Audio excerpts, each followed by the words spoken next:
Sir, we are almost ready. Sure. Okay, sir. One second. Sure.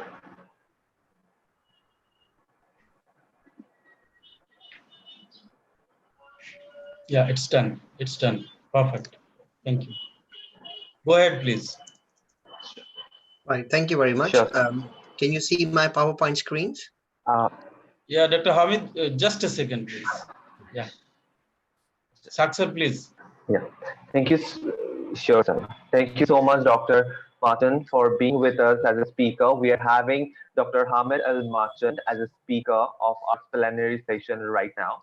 So before he starts his presentation on living with COVID-19 and early intervention therapeutic strategy to control the pandemic, I would like to give a brief enlightenment on his professional and educational tour. So Dr. Hamid Marchand is the subject lead in pharmacy and the course leader for postgraduate suite of pharmacy programs. His clinical knowledge and expertise in pharmaceutics help students to understand the clinical therapeutic principles underpinning the science of dosage forms, design, and drug deliveries to the gastrointestinal tract. Before joining Huddersfield, Dr. Marchand have been associated with the University College of London, where he investigated various technologies of drug delivery into gastrointestinal tract and offered technical support and expert advice to collaborators and clients from academia and industry on various formulation and drug delivery aspects. On the postdoc assignment at UCL, that is University College London, was to develop a novel formulation for colonic delivery of statins. During this time at UCL, he has also developed a novel in vitro solution for the assessment of pharmaceutical nutraceutical products in physiological relevant condition of the gut. Dr. Hamid was associated with Abbott Laboratories Limited from December 2002 to November 2007 for such a long time and served in various capacities such as quality, formulation, new product development, continuous improvement, and project management. He has been involved in peer review of various research journals. Dr. Marchand is a fellow of the Higher Education Academy, a member of Royal Pharmaceutical Society of Great Britain, American Association of Pharmaceutical Scientists, that is AAPS, Controlled Release Society, that is CRS, and the Academy of Pharmaceutical Sciences, Great Britain. So this was the introduction about our respected speaker, Dr. Hamid Al-Marchand. Now I would like to request, sir, if you please proceed with your presentation. The floor is all yours, sir. Thank you very much for the long introduction. Good morning, everyone. Today I'm going to talk about the early intervention strategy. Can you hear me? Yes, sir. Yes, absolutely. Your screen is also visible, sir. All right, brilliant. So today I'm going to talk about the early intervention therapeutic strategy to control the pandemic. The idea is to now start living with the disease and hit the coronavirus very hard before it causes a severe disease. So the strategy looks at the early intervention where we offer treatment and therapeutic interventions in the first 14 days of contracting the disease and try to avoid many people going to the severe disease stage. You all have been aware of the pandemic situation now, and now and then we hear about the breakthrough drugs coming out in the press. And currently, as we stand up, there is no confirmed medicinal therapeutic agent yet approved and shown clinical efficacy against coronavirus. The vaccination is still under clinical trials, and it might take many months for the trials to finish and the commercial production to be ready. And by the time the vaccine is being offered to the general public, it might take a long time. The disease progression is quite interesting and it's quite alarming as well. Many people are progressing to the moderate to severe disease, which is causing the serious issues with the healthcare system capacity across the world. And inability to manage severe patients within the hospital, and absence of a breakthrough drug to treat the disease, the number of patients dying are really significantly high, and there is a need for an alternative approach to the vaccine, which could control the pandemic. So the idea behind this particular talk or the strategy is to provide an alternative until we get a confirmed treatment or we get a proven vaccination program in place, which could prevent the disease to the next stage. So as you're all aware that the epicenter for the COVID is the lungs.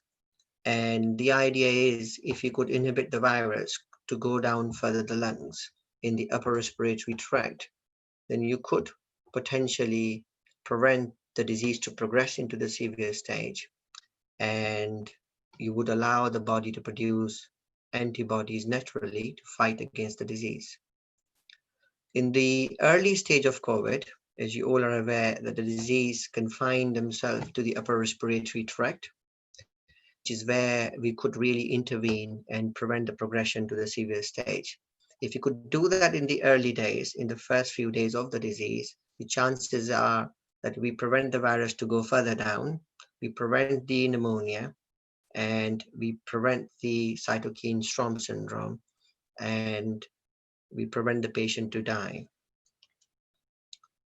So the whole idea looks around the upper respiratory tract. So in this particular diagram, if you look at the entry points for the coronavirus, the most important entry point is your breathing through the nose, and the virus enters through your nasal cavity and going down to the back of the throat on the top called the nasopharynx.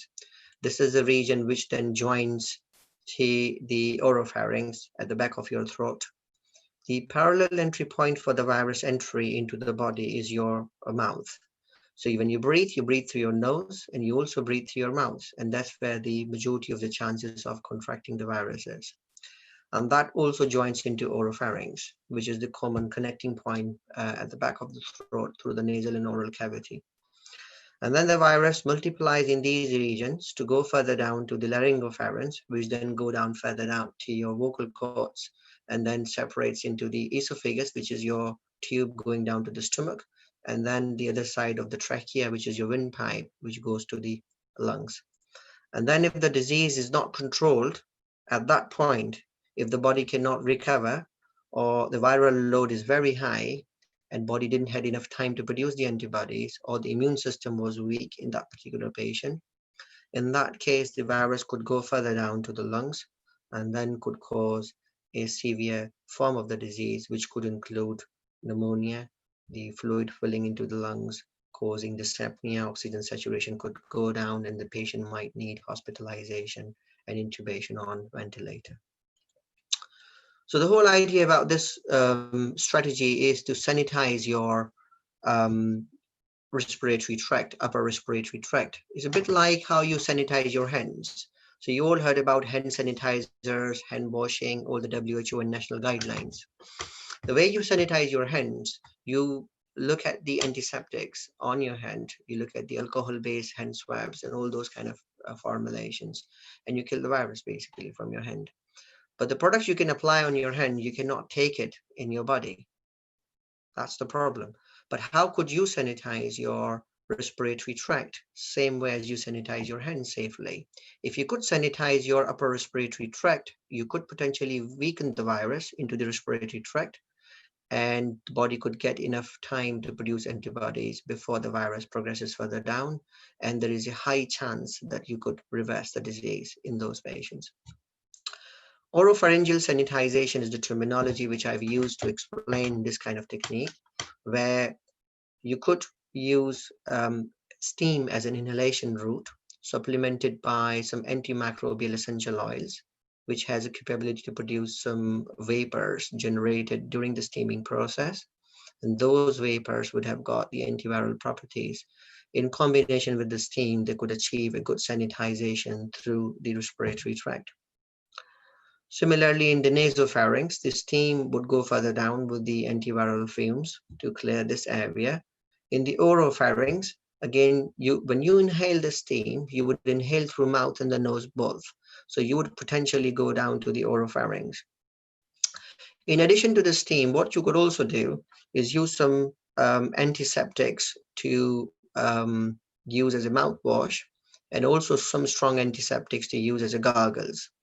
Those antiseptics could potentially clear the virus from your oral cavity going down to the back of the throat. And that's a very potentially synergistic effect, along with the inhaled steam containing the antimicrobial essential oils.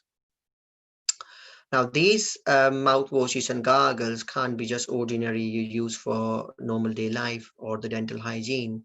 It has to have something which is very strong antimicrobial and a very broad range antimicrobial, particularly having an antiviral properties against coronavirus.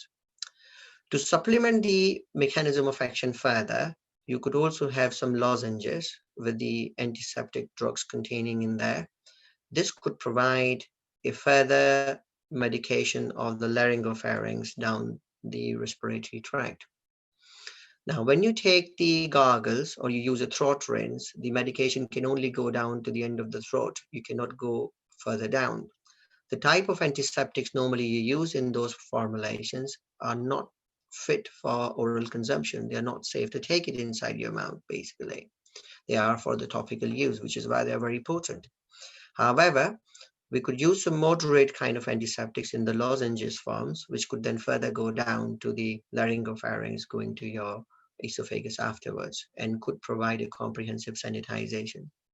So in this technique, what we try to do is use a combination of approach, 3-4 different types of antiseptic ingredients, along with the micronized steam inhaled with the essential oils to provide a broad spectrum antimicrobial coverage and sanitize the upper respiratory tract to get rid of the virus in the early stage.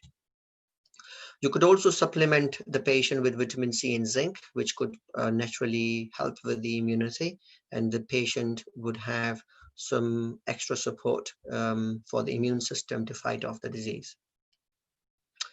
Now, talking about the steam, everybody is aware of the symptomatic relief a steam could cause in any upper respiratory infection, whether a flu or any type of viral disease, or even pneumonia in the past, bacterial pneumonia. Before the invent of the antibiotics, steam inhalation was one of the traditional way of relieving the symptoms of the infection in the lungs. However, the steam also helps with the heat attenuation of the microorganisms. It's a very established process by which you weaken the microorganisms' pathogenicity by providing a higher temperature inhaled through the steam. Steam also helps to mobilize the mucus, and mucus is a thick lining in the respiratory tract. And in COVID-positive patients, naturally body secretes more mucus to clear the virus off. So what steam also does is mobilizes the mucus, and eventually that helps to clear the virus. And it's been used historically, as I mentioned, so there's a long track safety record about the use. In addition, if you could supplement the steam with some antimicrobial vapors to improve its efficacy, then you could achieve a lot more antiviral effect in the similar technique. What you would like to do in this case is use some essential oils with non-antimicrobial properties, and steam would deliver those tiny vapors of the antimicrobial constituents from these essential oils into the respiratory tract. It would work like a nebulizer. So if you have seen a nebulizer in a clinical setting, this is how you take lots of beta blockers or bronchodilators. But in this approach, instead of using a gas, what you do is you use a steam vapor. So the advantage is that the steam provides an extra temperature and steam heat attenuation process along with the antiviral vapor inhalation. So the recommended approach would be steam. The other advantage is that using steam allows everybody to do it at home. So you do not have to buy a particular device for nebulization, or you don't have to go to a clinic. Technically, steam can be taken in a bowl of water like you do normally in a traditional setting, or if you would fancy a facial steamer, you could buy a device which would also help steaming the antimicrobial constituents within the steaming vapors. Because of the health and safety reason, for boiling the water, and there is a chance of getting burned with the hot water, the steaming device are more safer in situations where you have got young children at home, or there's a potential risk of getting burned with the hot water. However, traditional bowel and water can be used if the cost is an issue, and we're talking about a situation of COVID where supply and demand is also a problem, which means we might not be able to have enough devices available in the market. Now, when it comes to the essential oils, what I've done here is listed a few references which talks about which essential oils have got a range of antimicrobial properties. It goes around to activity against various bacteria, fungi, and various viruses. The interesting reference at the end is from Silva 2020, which talks about the SARS-CoV-2. This is a very recent publication, came out. And this one is an in silico investigation, which means it's been done on computer modeling. And what they've done basically is looked at all those essential oil components and tried to model it with the SARS-CoV-2 spike protein on the top. And they tried to look at if the constituents of various types of essential oils could bind to the virus in different areas, for example, its receptor or the spike protein. And it provides quite useful information about which kind of terpenoids or which kind of essential oils are likely to work against this particular virus, and which kind of combination could provide a synergism.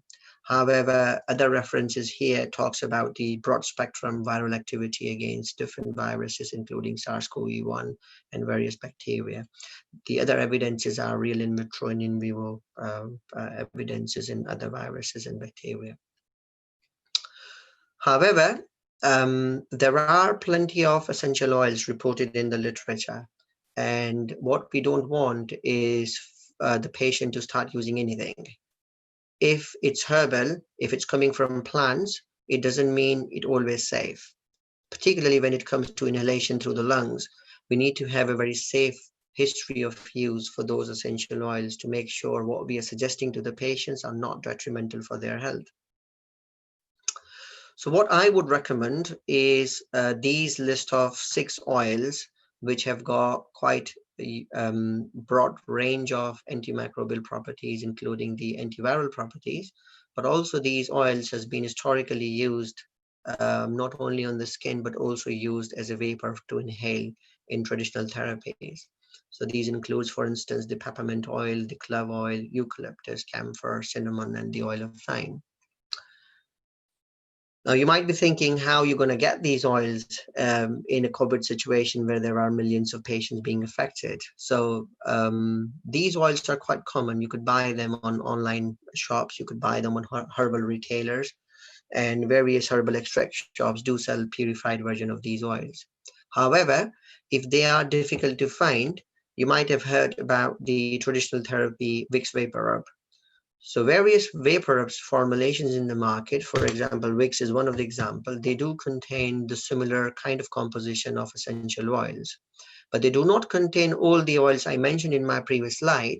But interestingly, this does contain about 4 different essential oils, which do have some evidence about antiviral properties in patients, in human subjects. So what I would recommend, if you cannot find those purified version of the oils, what you could do is you can go traditional, take a dab of vapor rub or Vicks balm into the hot steaming water, and you can inhale steam from there. The history of this Vicks is very, very old. It goes about 130 years. In 1890, when a pharmacist in North Carolina formulated the first Vicks vapor rub formulation. And then in the World War I, when the Spanish flu was one of the biggest problems in the world, it affected about 1/3 of the world population. At that time, Vicks Vapor Rub was one of the best used formulation to relieve the symptoms of the virus. At that time, it wasn't known that the constituents of the balm has got antiviral properties, but people found that it's effective, it helps with the symptoms, and it helps patients to breathe and recover. However, the research gone into it afterwards shown a very strong antiviral profile of these constituents. In some countries, they also sell a shower tablet, which comes in the tablet form, and they normally use it during the shower, like a jacuzzi or sauna bath kind of environment. However, this tablet is very interesting because you could put it in a hot water tub and actually take its steam through there. So if you don't want to use a greasy formulation of Vicks vapor rub to put it into the water and you're worried about the washing afterwards, this could be a good alternative. However, this tablet formulation is not available across the world, so do not worry about it. You can just use the Vicks vapor rub formulation, or you could buy the purified version of the oils and just use 1 drop each of the purified version of the oil in 1 steam treatment. Do not try to overdose it.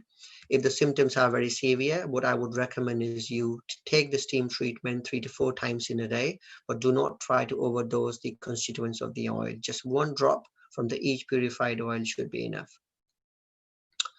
Moving on to the next antiseptic ingredient in the treatment plan, which is chlorhexidine digluconate. This particular antiseptic is very effective in a broad spectrum of bacteria, virus, and fungi. It can be used as a mouth rinse and as a throat rinse, for example, when you do the gargle through the solution. And this could provide a very good coverage in your oropharynx and at the back of the throat. This particular formulation is already used quite a lot in dentistry. So if you've got the gum abscess, the problem with the infection in your gums or in your teeth, your dentist might have prescribed you this particular formulation. So this is already available in the market. You just need to reposition the product into COVID range. And you could advise patient to take gargle, should use a throat rinse, and you also use as a mouth rinse, and it has a potential ability to remove viruses on those cavities or weaken the virus to allow your immune system to work properly. But make sure you do not drink this solution, because these antiseptics are only for topical use and they are not safe to drink or take it by oral route in terms of swallowing. Another potentially active drug is benzydamine, which is quite interesting because it's been already licensed to use for pharyngitis. Benzydamine is very strong anti-inflammatory. It inhibits the pro-inflammatory cytokines, including TNF-alpha and interleukins. But at the same time, it doesn't inhibit the anti-inflammatory cytokines. It's quite selective in its anti-inflammatory effects. And you might have heard about the cytokine release syndrome, which is quite prevalent now in severe COVID patients. And cytokine release syndrome is one of the biggest reasons for the death in severe disease. So the idea is, if you provide this anti-inflammatory compound in the early phase of the treatment, you would prevent the cytokine release syndrome, or you will prevent the storm coming out as a natural response to the virus pathogenesis. And that could help with the severe inflammation caused at the later stage, which causes the organ failures and all sorts of problems afterwards. So this particular formulation is also licensed, is already available in UK, in various other countries. Diflam is one of the branded product. However, the generic versions are also available. And this is licensed currently for pharyngitis. And pharyngitis is the inflammation of the pharynx, which could be caused by various streptococcus bacteria, which could be caused by various viruses, influenza virus, respiratory syncytial virus. It could be caused by coronaviruses. There are about 7 different types of coronaviruses spread out in the cold seasons. And this particular product should be advised to be used in the early COVID technically. And it should provide a quite preventive measure in terms of the disease progression. If it's difficult to find or cost or supply is an issue, an alternative could be simply aspirin solution. You all are aware of the broad spectrum anti-inflammatory properties of the aspirin, and this could provide as a throat rinse again. So you don't have to take this tablet orally. You just put a dispersible formulation of aspirin in water, dissolve it in a glass of water, and take it as a gargle or a throat rinse. And that should also provide you a very good an effective anti-inflammatory response. Interestingly, the combination of chlorhexidine and benzydamine is also available in the market, which provides you the antiseptic property along with the anti-inflammatory property in one single formulation. So if you could find one of these products in your regions, then that could be potentially a good choice to start with somebody who has got strong symptoms. If somebody do not have strong symptoms, or mainly is asymptomatic, then maybe they can go ahead with the chlorhexidine more and not using benzydamine quite a lot. So you should have more frequent use of chlorhexidine because it's antiseptic. It's affecting the virus directly. But if you've got sore throat, if your throat is very inflamed, if you're having coughing, that means you need to call off benzydamine as well. Dispersible aspirin comes in two different types. There is one low-dose aspirin, 75 milligram. The other one is 300 milligram. I would suggest you use 300 milligram in a glass of water. That could give you a good strength solution to do the rinsing. However, interestingly, coagulopathy and cytokine release syndrome is one of the biggest issues. So recently, some clinicians has advised that as soon as you have got COVID positive, you might want to start taking 75 milligram aspirin as a precaution. You already know that many people in the community, particularly the elderly people, already use 75 milligram aspirin as CVD prevention. So it's important to check if people are already using an enteric coated formulation of aspirin 75 milligrams. You don't want to double the dose. Also, you might want to check if the patients are using any other anticoagulants, for example, DOAX. So you might want to speak to the pharmacist or the prescriber to make sure adding another anticoagulant in there is okay for the patient. Maybe the patient requires some INR monitoring. So there's a caution here before you start using it for every single person. Now, moving on with the oropharyngeal sanitization, we have got two more antiseptics which are safer to take and swallow as well. And they are 2,4-dichlorobenzyl alcohol and amyl metacresol. You could formulate those two antiseptics into lozenges form. These lozenges are a very interesting product because you can keep them in your mouth for a longer period of time, and the drug can be released very slowly on an extended period of time, which means every time the drug is released from the lozenges, it is being swallowed through the saliva into your throat, and also going down further to the laryngopharynx where your throat rinse or the gargle wouldn't reach. It's a very effective form of continuous release of antiseptic into your upper respiratory tract. And these combination antiseptics are very powerful against a variety of bacteria, a lot of viruses, and also SARS-CoV-1. We have got some laboratory data to suggest that the combination do work against SARS-CoV-1. We are waiting for the SARS-CoV data, however, SARS-CoV-2 data. However, the mechanism of action suggests that it should be active against those kind of viruses as well. Interestingly, all these combination of antiseptics are so broad spectrum that sometimes in COVID patients, you have a secondary bacterial infection. You have sometimes other viruses also taking advantage of the weaker immune system and causing a multiple infection in those patients. So the advantage of using this coverage, that it provides you coverage against all those pathogens which might be causing infection along with the COVID. And the chances are that the patient would recover naturally with their own immune system. So these antiseptics are very strong antivirals as well and antibacterial. So you are trying to take an antiviral and antibacterial medication topically as a local action rather than you take an injection or a tablet orally. Now you might be thinking about what products to buy. And interestingly, you might have heard about strepsils. Now, strepsils already contains 2,4-dichlorobenzyl alcohol and amyl metacresol, but all strepsils in the world are not the same. Now, that's very interesting because the strepsils brand has been diversified in many different countries. So maybe the strepsils you buy in your country might not contain those two antiseptics. So strepsils has got various different formulations, same name, same product, but they've got different constituents. So make sure before you buy, have a look at the name of the ingredients in there. If they've got these two antiseptic ingredients, they are very powerful antimicrobial agents, particularly antiviral, and they should be very good in using in COVID early stage. There are a couple of other products which I've put on, for example, Too Easy and Cough Cells.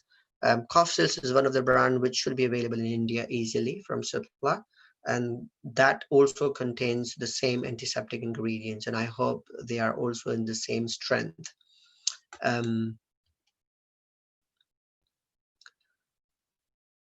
There is also recent evidence suggesting the gastrointestinal infection caused by SARS-CoV-2. So this reference comes from Gastroenterology Journal.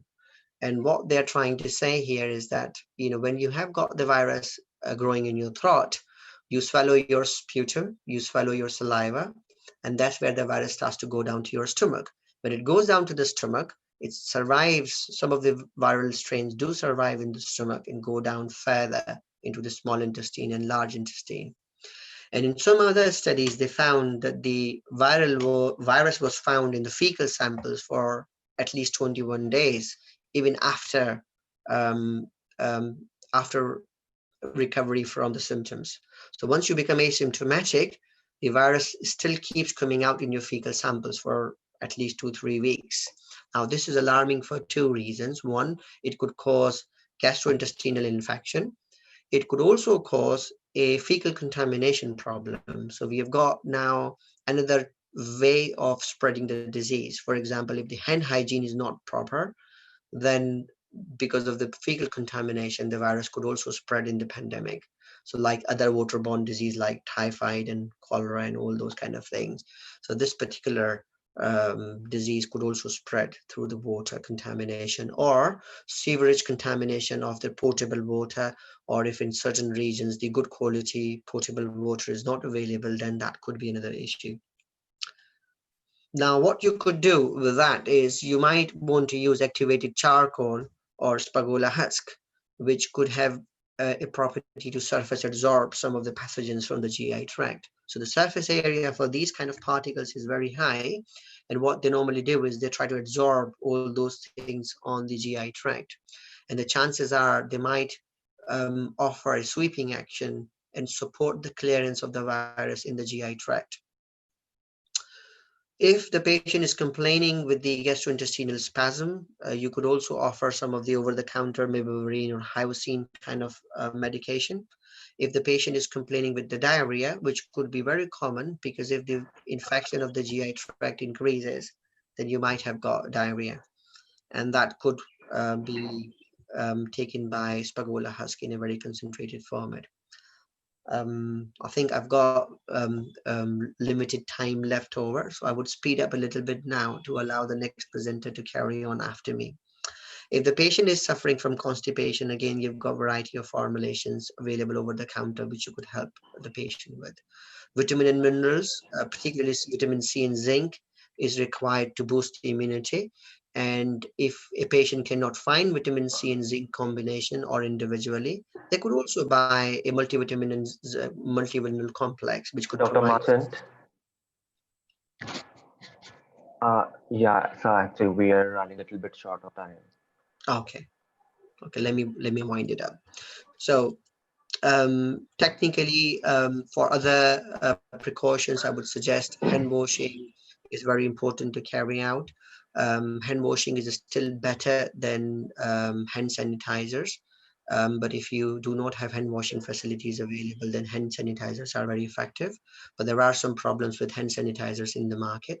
So be aware of the substandard products. Some products are only for hand general hygiene purposes, and they do not have a medical disinfectants or the concentrations enough to provide disinfection on the hands. To summarize, what we would like to suggest here is an alternative approach where you could hit the virus hard in the early stage and prevent the disease to progress to the deeper side of the lungs. And this would be a very strong approach to prevent the disease progression to the severe COVID, and therefore could be an alternative to control the pandemic in the absence of a vaccine or a breakthrough treatment. I would like to just show you a couple of master's program in the University of Huddersfield. If the students are listening to the talk and they were interested to study masters with us, we have got very good clinical pharmacy program with 3 different specializations.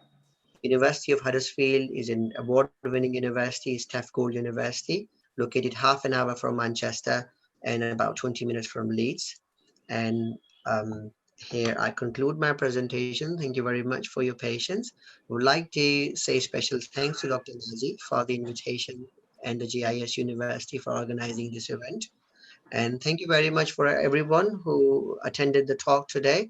If you didn't get enough chance to ask questions, do not worry. Here are my contact details. You can always ask me questions later.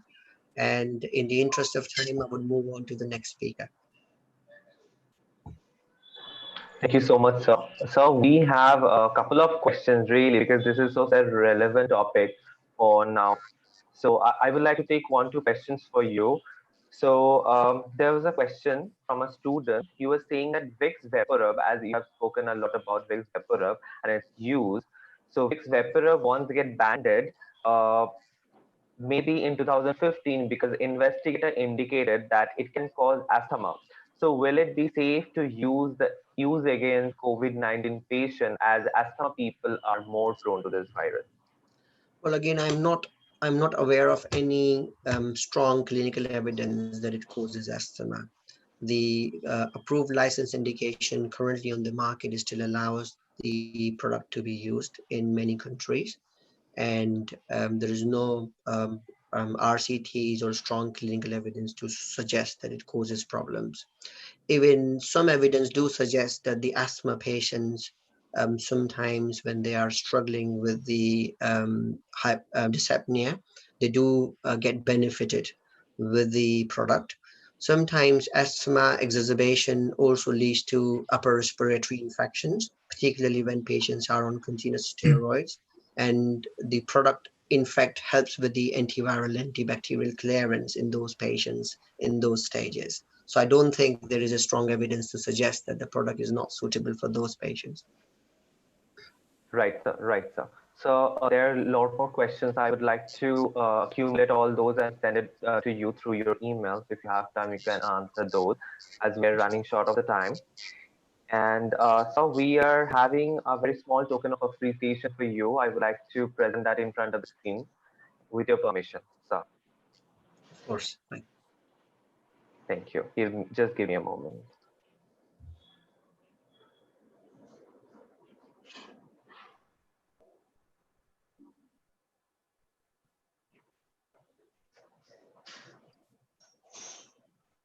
Thank you very much. Appreciate it. So this one is, thank you so much, sir. Thank you. Thank you so Thank much, you. sir, Thank for you, Dr. coming here, for joining Hamid. us. Thank you. Thank You're you for most your kind cooperation. JIS University will remember you and your support. You're Thank you, most sir. welcome. Thank you, sir. Yeah, Saksa, So please. we are having our next speaker with us. And before our next speaker, Dr. Syed Sajad Hassan, starts his presentation, I would like to give a brief introduction about him, and then he will be starting his presentation. So Dr. Hassan obtained his Bachelor of Pharmacy from the University of Karachi. Soon after graduation, he underwent 1 year on the job training at Aga Khan University Hospital in Karachi. After training, he worked as a hospital pharmacist in AKUH, that's a hospital, before taking up the master's in clinical pharmacy degree from University of Science Malaysia in Malaysia, which has which where he had completed in August 2007. Soon after completion, he joined International Medical University in the year of 2007, October 2007, as a lecturer in pharmacy practice and worked there until 2011. In 2011, he was awarded International Postgraduate Research Scholarship and UQ Centennial Scholarship for PhD by University of Queensland, Australia. He completed his doctoral degree, that is PhD, in the area of quality use of medicine from University of Queensland, Australia. Between 2015 and 17, he was a senior lecturer in pharmacy at International Medical University, Malaysia. He is the section editor of the journal Pharmaceutical Policy and Practice and an associate editor of Frontiers in Pharmacology Journal. He regularly reviews articles for several journals in medicine, pharmacy, and public health. His interest lies in research that addresses unanswered questions in patient care as well as questions related to medication and patient safety. So this was a introduction of our respected speaker, Dr. Shahid Sazan Hassan. Now I would like to request Dr. Hassan, sir, if you please proceed for your presentation. The floor is all yours. Okay, thank you very much. Can you hear me? Yes, sir, you're absolutely audible. Okay, Your screen is also visible too. Yes. okay. Thank you very much for the introduction and for the invitation You're welcome, sir. to come and talk in your conference.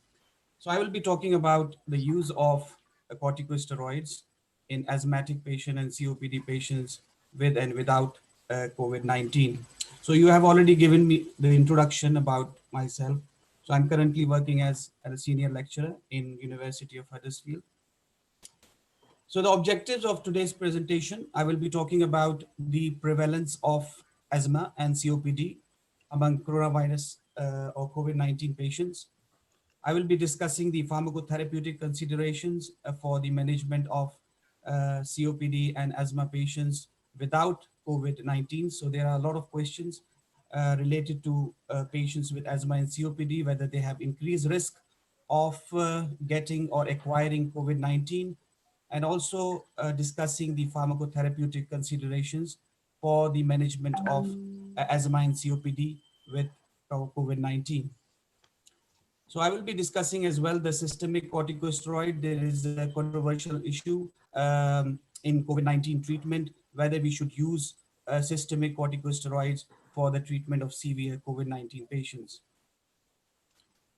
So you all actually know what is COVID-19, so I will not go into that detail, but I will be discussing the different phases we need to understand. So there are 5 different phases of COVID-19, starting from asymptomatic, pre-symptomatic, mild, moderate, and severe. We know that there are mild cases, moderate cases, and severe cases, but there are 40 to 45% cases that are asymptomatic, where patients, they do not have any symptoms, but they carry the virus and they are infected. And there is also pre-symptomatic patients where they actually, the onset is very near and they develop symptoms after a few days. Uh, and they all actually carry the risk of transmission. That is very important to know that even the patients with asymptomatic infections, they can transmit coronavirus. So that's why mass testing is advocated in Western countries because of this transmission. And we don't know whether person next to us is carrying the virus or not.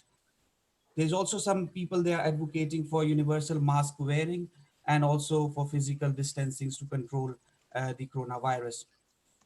So if you look at this model, so I have quickly explained. So if you look at this model, so there are people who are susceptible, asthmatic and COPD, they are at increased risk of acquiring COVID-19. And if they are exposed, then there are 3 phases: asymptomatic, pre-symptomatic, and symptomatic. So remember, there are 5 different phases, starting from asymptomatic to severe cases. So if you look at the average daily deaths, so if you look at this graph, it really explains well. You look at the peak is actually during this April month. You will see the maximum number of daily deaths reported, especially in Europe and North America. But this peak is now slowing down in Europe and North America and increasing in Brazil and Mexico along the rest of the Latin America, which is now accounting for almost 50% of deaths. If you look at India, the deaths is very low and uh, compared to the rest of the world. So if you look at the CDC, the Center for Disease Prevention and Control, and NHS in England, they have actually identified people who are at risk of acquiring COVID-19. So this group actually, they have people at high risk and people at moderate risk. So in both categories, you will see that people with asthma and COPD are listed. So, and also people who are using long-term corticosteroids or inhalers or oral corticosteroid. So the both groups, people with asthma and COPD and people who are using steroids, are at increased risk of acquiring COVID-19. So the question is there any evidence that people with asthma and COPD are at increased risk of acquiring COVID-19? So if you look at the numbers, this is the prevalence of COVID-19 in the US. I took this example because US reported the highest number of cases of COVID-19. So I took this example. If you look at this figure on your right, left hand side, so you'll see that asthma and COPD, the prevalence is very low, is 17% and 11% compared to diabetes and hypertension. If you look at hypertension, the prevalence is almost 50%. And if you look at the ICU admission, those who develop severe cases of COVID-19, you will see that the percentage of people with chronic lung disease is only 21% compared to cardiovascular disease and diabetes, the percentage is very low. The prevalence of COVID in China, where the first case was reported, if you look at patients with COVID-19, those who are hospitalized, you will see the prevalence of asthma is very low, is 0.9% and 3.1% for COPD. So then again, coming back to the question, is there any evidence? Because when you look at the prevalence is very low. So why the prevalence is low? It may be because of underrepresentation of asthma or COPD patients in those hospitalized with COVID-19, or maybe because it's difficult to differentiate the symptoms of COVID-19 and the symptoms of asthma and COPD exacerbation. But if you look at the NHS guideline and also the CDC, they say that people having asthma and COPD, they are at increased risk of acquiring COVID-19. But the prevalence picture showing us a different story. But if you look at the in-hospital death from COVID-19, so there is a large English study recently published. They found that asthma and COPD were associated with an increased risk of in-hospital death from COVID-19 in both fully adjusted and unadjusted models. So if you look at the risk is almost more than twice, and is 70% in cases where people were recently given corticosteroids compared to those who were not given corticosteroids. So both asthma and COPD are associated with increased risk of in-hospital death as well as the use of corticosteroid. So there is some evidence now accumulating, and now recent studies now supporting that asthma and COPD are actually associated with increased risk of death, mortality, as well as the hospital admission. Previously, so it may be a result of underrepresentation. That's why the prevalence was low. But now the recent study is telling us that it is associated with increased mortality. For COPD, also there is a recent meta-analysis of 7 studies. They also found that the prevalence of severe disease in asthma and COPD patients is high, is almost 20%. And the result of their meta-analysis, they actually demonstrated that COPD is associated with a significant 5 times increased risk of severe COVID-19. So we got this evidence that asthma and COPD, although they reported a very low prevalence, that may be a result of underrepresentation of asthma and COPD patients in those data sets. But if you look at the recent studies published in May and June, and also in April, late April, you will see that they are actually associated with increased risk of deaths and also admission and also developing the severe COVID-19. So there is a general fear, because when people they read about people developing COVID-19, or there is increased risk of mortality in people with COVID. So there is a general fear that people ask question whether we should continue taking our inhaled corticosteroid, or we should continue our oral corticosteroid. So there is a question from the patient. WHO also recommended against the routine use of systemic corticosteroid based on these evidence that because use of corticosteroid increase the risk of acquiring COVID-19.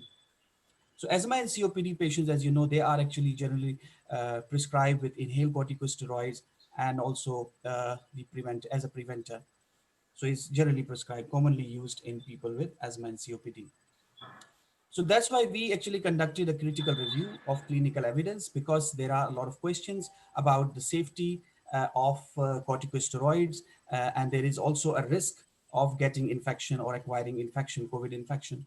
So we conducted a critical review of a clinical evidence to address these questions, and we provided a detailed discussion on the use of safety and efficacy of corticosteroids in asthma and COPD patients, both with and without COVID.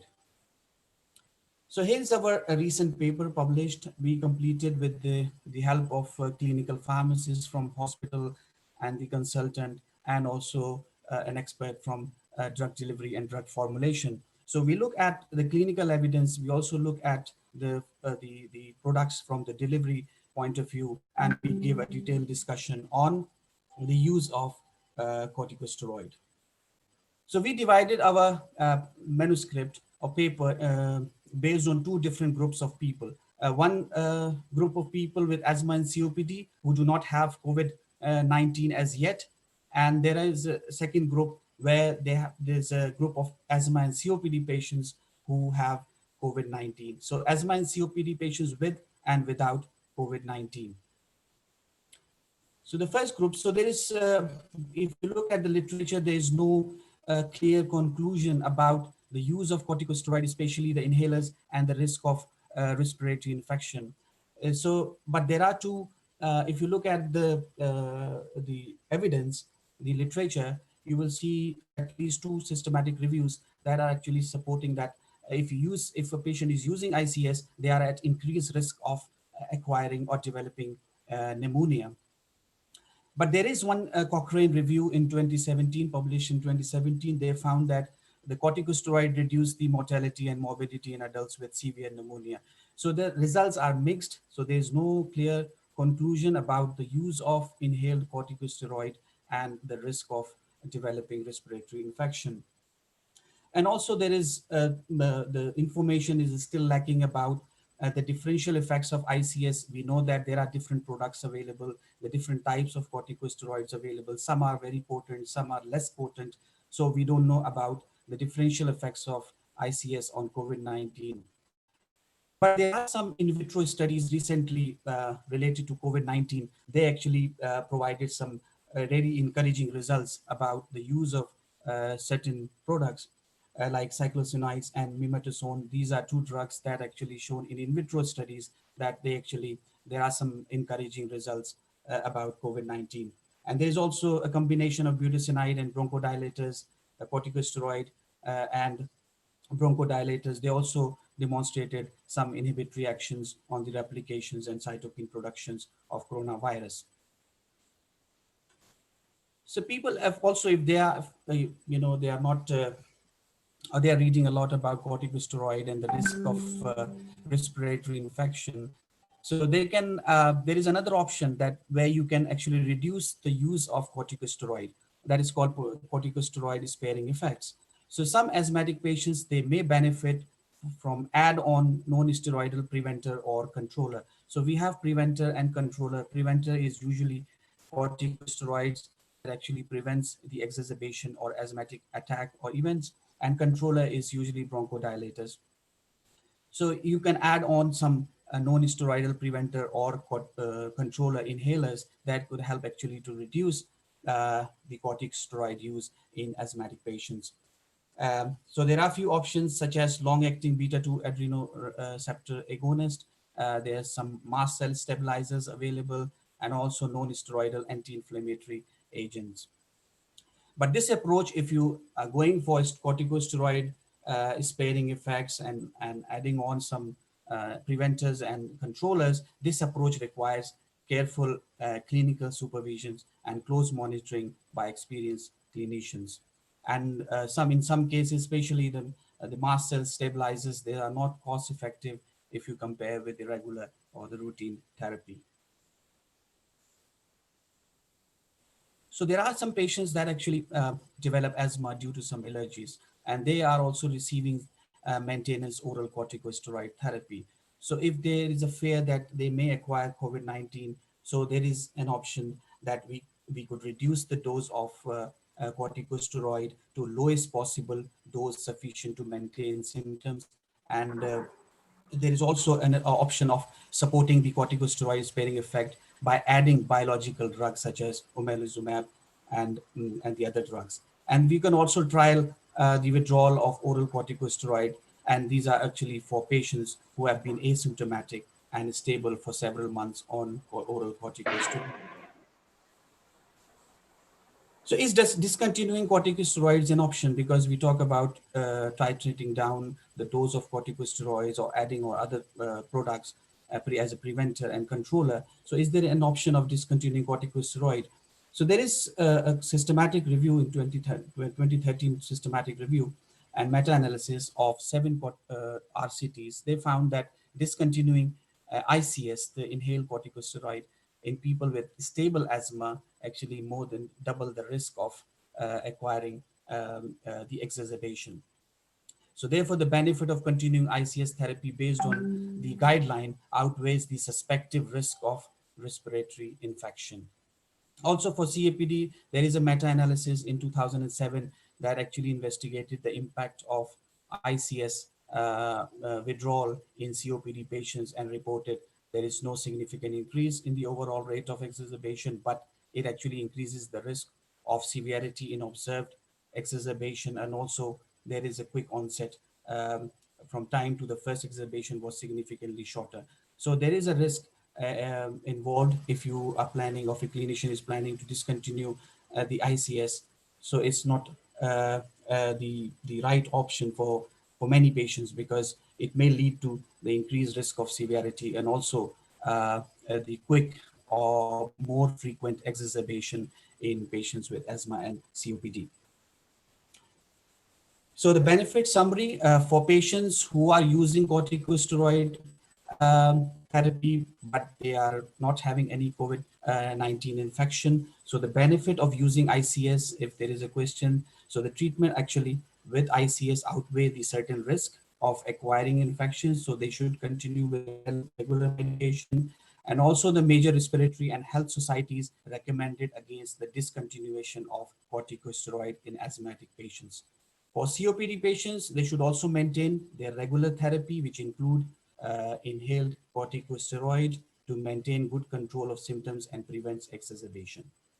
In contrast to asthma, the benefit of ICN in COPD are less clear, and they should be avoided unless patients are very symptomatic and are frequent exacerbators. So this last case is for those who are actually new to ICS, or the clinicians are planning to start a new therapy. But if they are already on ICS therapies, they should continue their regular therapy. So there are risks, but they should continue the treatment. The benefit of treatment is more than the risk.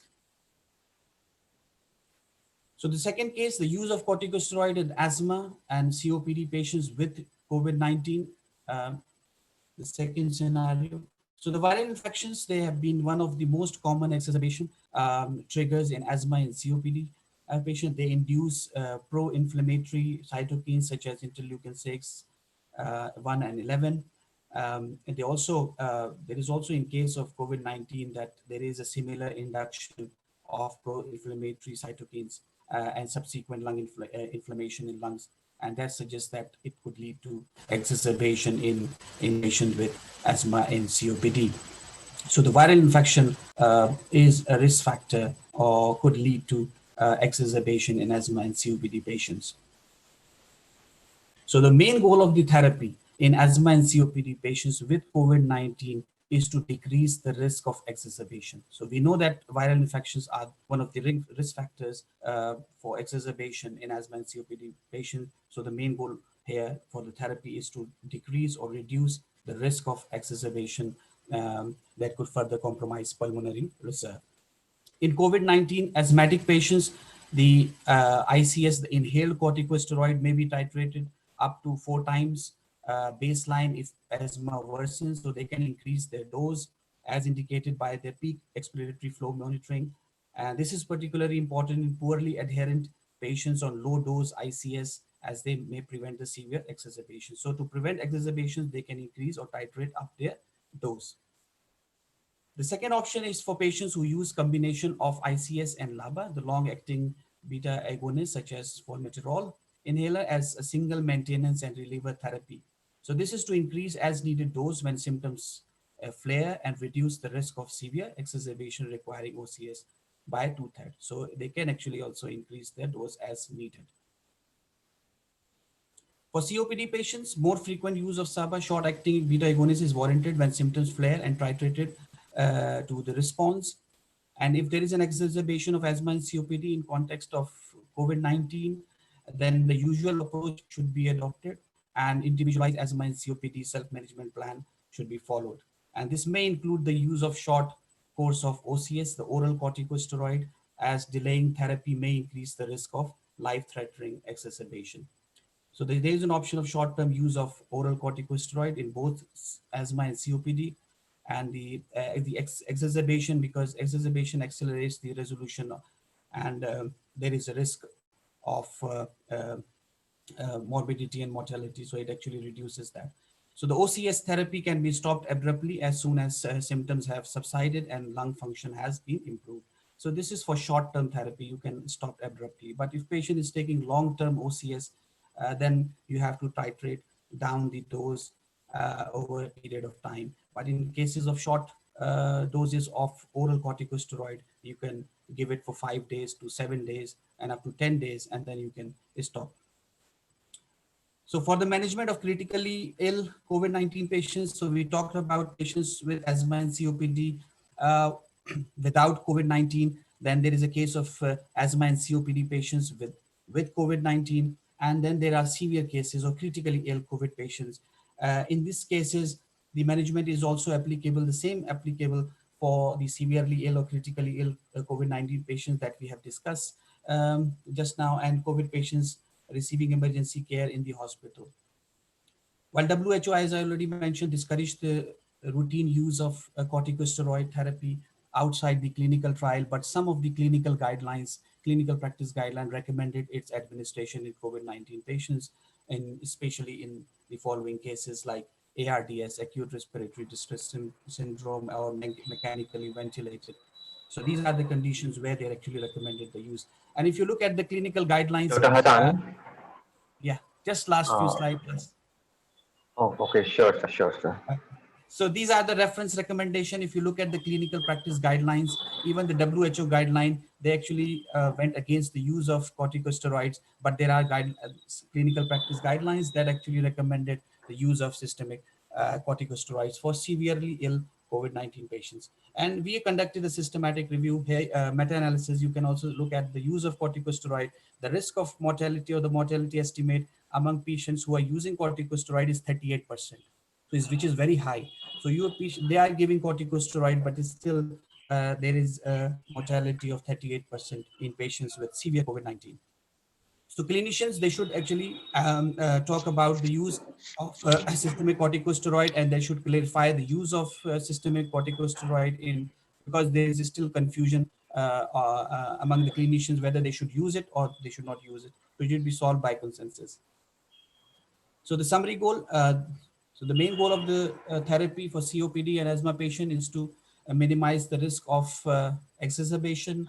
And also if patient is using inhalers or they need spacers, so spacers should be preferred over nebulizers because there is a risk of transmission with the use of nebulizers. And if you want to give inhaled corticosteroid, should be given in lowest possible dose to maintain the symptoms, to prevent the symptoms. And the use of ICS in patients with COPD is controversial, but patients on ICS, they should develop frequent respiratory infection. They may be given the ICS. And studies, however, lacking on the association, direct association, whether asthma and COPD are directly linked or directly associated with COVID-19 is still lacking. Okay, that's all. And from my side, thank you very much. Thank you, sir. Thank you so much. So we have a couple of questions. I would like to raise few of those.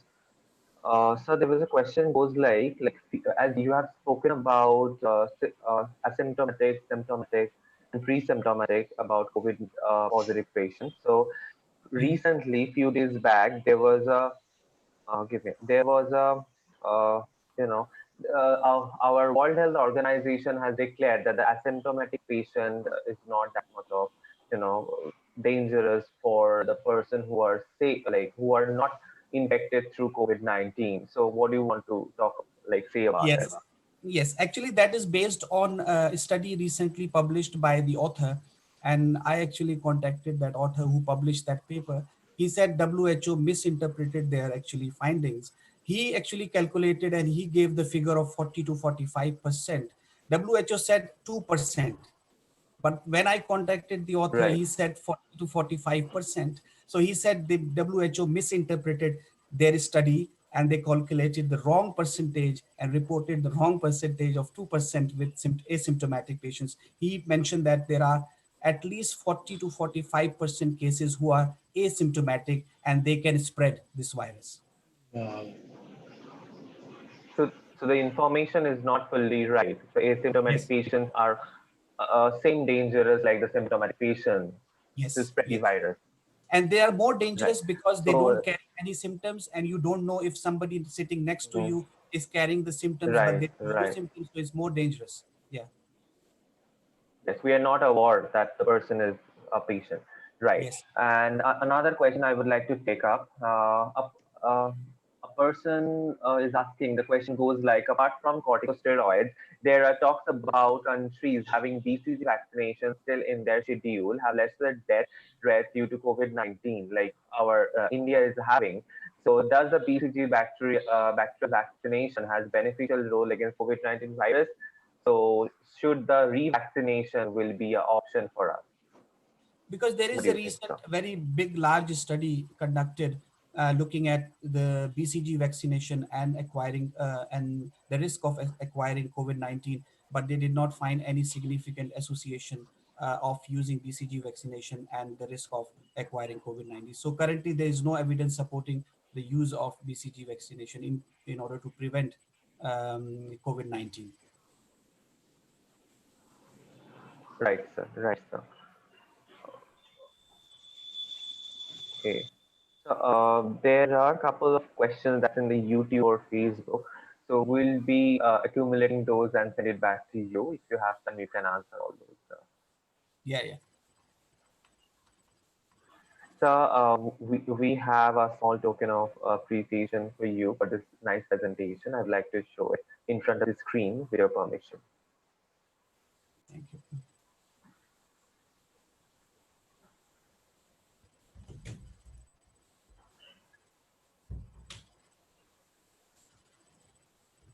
So this one what we have, sir. Thank you so much Thank for you. such a nice presentation and giving your time. It's Thank you. really, we are really privileged to have you with us, sir. Thank you. Thank you. Thank you, Dr. Saeed and Welcome, sir. Dr. Welcome. Hamid. Thank you for your kind cooperation and support to JISU University. We will remember you, sir. Thank you. Thank you. Thanks a lot. Thank you.